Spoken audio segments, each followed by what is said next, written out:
एक दिन सुबह सुबह दरवाजे की घंटी बजी। दरवाज़ा खोला तो देखा एक आकर्षक कद काठी का व्यक्ति चेहरे पे प्यारी सी मुस्कान लिए खड़ा है।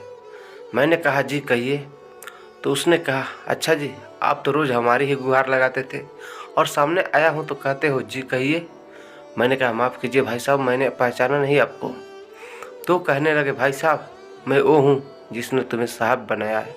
अरे ईश्वर हूँ ईश्वर। तुम हमेशा कहते थे ना कि नज़र में बसे हो पर नज़र नहीं आते। लो आ गया। अब आज पूरे दिन तुम्हारे ही साथ रहूँगा। मैंने चिढ़ते हुए कहा, यह क्या मजाक है। अरे मजाक नहीं है, सच है। सिर्फ तुम्हें ही नजर आऊँगा, तुम्हारे सिवा कोई देख सुन नहीं पाएगा मुझे। मैं कुछ कहता इसके पहले पीछे से माँ आ गई। अकेले खड़ा खड़ा क्या कर रहा है यहाँ? चाय तैयार है, चल आजा अंदर। अब उनकी बातों पे थोड़ा या बहुत यकीन होने लगा था और मन में थोड़ा सा डर भी था। मैं जाकर सोफे पर बैठा ही था तो बगल में वो आकर बैठ गए। चाय आते ही जैसे ही पहला घुट पिया, मैं गुस्से से चिल्लाया, अरे माँ, ये हर रोज इतनी चीनी क्यों? इतना कहते ही ध्यान आया कि अगर ये सचमुच में ईश्वर है तो इन्हें कतई पसंद नहीं आएगा कि कोई अपनी माँ पर गुस्सा करे।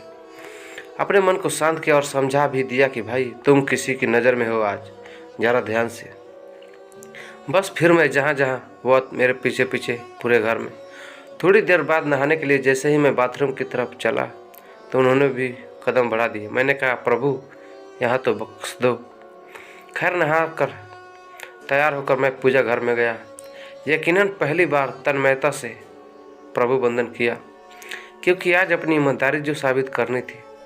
फिर ऑफिस के लिए निकला। अपनी कार में बैठा तो देखा बगल में महाशय पहले से ही बैठे हुए हैं। सफ़र शुरू हुआ तभी एक फ़ोन आया और फ़ोन उठाने ही वाला था कि ध्यान आया तुम किसी के नज़र में हो। कार को साइड में रोका, फ़ोन पर बात की और बात करते करते कहने ही वाला था कि इस काम के ऊपर के पैसे लगेंगे, पर यह तो गलत था, पाप था, तो प्रभु के सामने कैसे कहता। तो एकाएक मुंह से निकल गया, आप आ जाइए, आपका काम हो जाएगा आज। फिर उस दिन ऑफिस में ना स्टाफ पर गुस्सा किया, ना किसी कर्मचारी से बहस की। 25-25 गालियाँ तो रोज़ अनावश्यक ही निकल जाती थी मुंह से, पर आज सारी गालियाँ कोई बात नहीं, इट्स ओके में तब्दील हुए।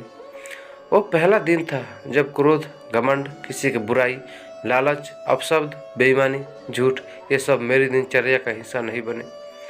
शाम को ऑफिस से निकला, कार में बैठा तो बगल में बैठे ईश्वर को ही बोल दिया, प्रभु सीट बेल्ट तो लगा ले, कुछ नियम तो आप भी निभाए। उनके चेहरे पर संतोष भरी मुस्कान थी। घर पर रात्रि भोजन जब परोसा गया तब शायद पहली बार मेरे मुख से निकला, प्रभु पहले आप लीजिए, और उन्होंने भी मुस्कुराते हुए निवाला मुंह में रखा। भोजन के बाद माँ बोली, पहली बार खाने में कोई कमी नहीं निकाली आज तूने, क्या बात है, सूरज पश्चिम से निकला है क्या?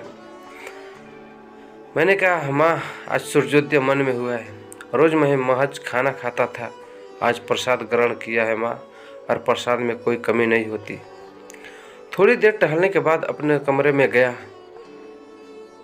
शांत मन और शांत दिमाग के साथ तकिए पर अपना सिर रखा तो ईश्वर ने प्यार से सिर पर हाथ फिराया और कहा, आज तुम्हें नींद के लिए किसी संगीत, किसी दवा और किसी किताब के सहारे की जरूरत नहीं है। गालों की थपकी ने गहरी नींद को हिला दिया।